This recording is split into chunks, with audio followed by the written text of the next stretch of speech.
ગુજરાત સરકારના કેબિનેટ મંત્રી બલવંતસિંહ રાજપૂતે અંબાજી ખાતે માં જગતજનની અંબાના ધામની મુલાકાત લીધી।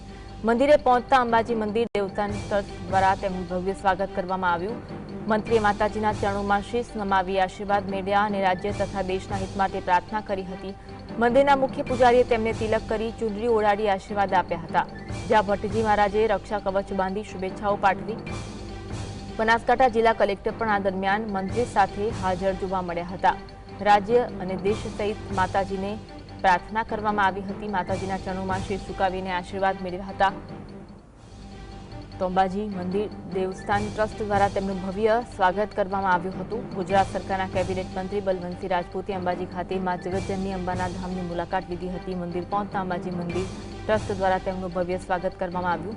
મંત્રીએ માતાજીના ચરણોમાં શીશ નમાવી આશીર્વાદ મેળવ્યા હતા અને राज्य तथा देशना हित माटे प्रार्थना करी। मंदिरना मुख्य पुजारी तेमणे तिलक कर्युं हतुं, चूंदड़ी ओढाड़ी हती अने आशीर्वाद आप्या हता, ज्यारे भट्टजी महाराजे रक्षा कवच बांधी अने शुभेच्छाओ पाठवी हती।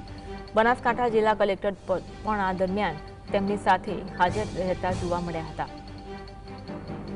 આજ અંગે વધુ વાત કરીશું સંવાદદાતા દેવેન્દ્ર ફોનલાઈન પર જોડાયા છે। દેવેન્દ્ર, ગુજરાત સરકારના કેબિનેટ મંત્રી બલવંતસિંહ રાજપૂતે અંબાજી માતાના ધામની મુલાકાત લીધી હતી, આશીર્વાદ મેળવ્યા હતા, વિગત જણાવશો।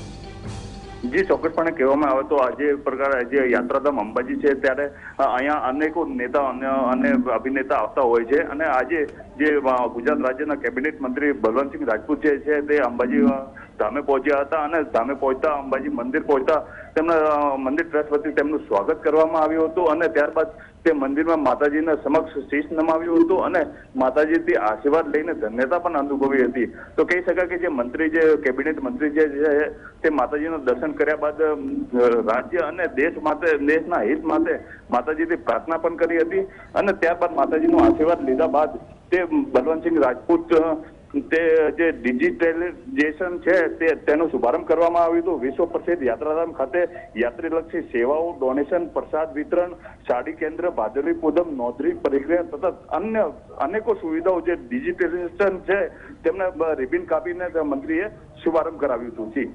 જી, આભાર માહિતી આપવા માટે।